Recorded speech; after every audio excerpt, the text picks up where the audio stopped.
Hi, I am Diane, first-time author of a memoir entitled The Gospel According to Diane Between Vestibule and Altar. And I'm extremely excited to tell you all about it.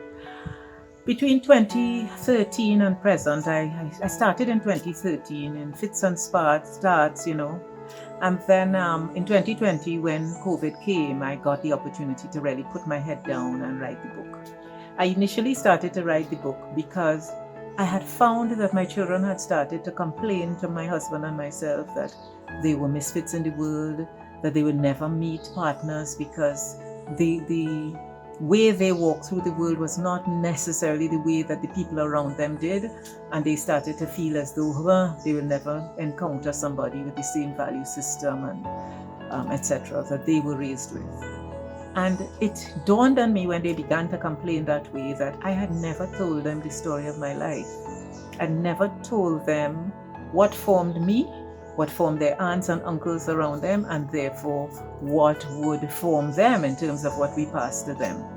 And so I began to write the book, and I just felt it was important for them to understand the spiritual legacy into which they were born and what was handed to them.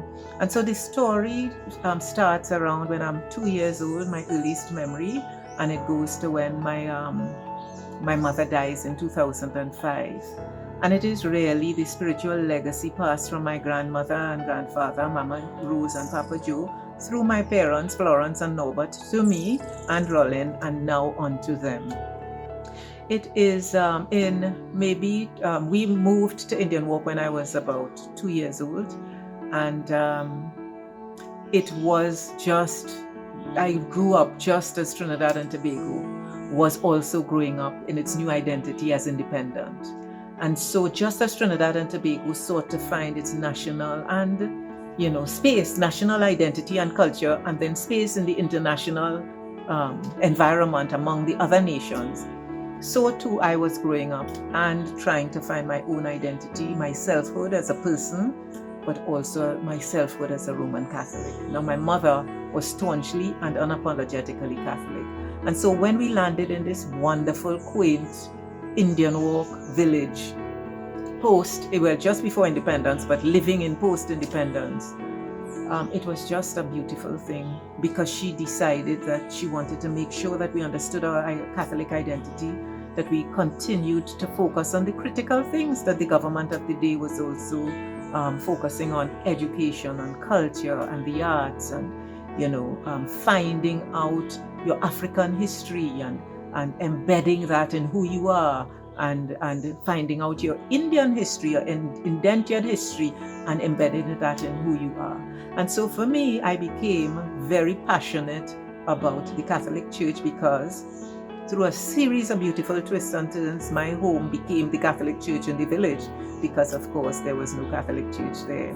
And so the story unfolds and shows all of the priests and the beautiful holy men of God who walk through our lives. It showed all the colorful, dramatic villagers who also were finding their place in the world as we were trying to do. And of course, then it goes into my marriage and how I was able to translate and carry that over into the lives of my children. So that's it. The book will be available in August on Amazon in soft cover and also on Kindle. And I just look forward to meeting you all wherever my interviews and my book signings and of course the book launch will take me. And I just hope that you read it and enjoy it, and I hope that it has value to you and your life and to your children. See you later. Bye.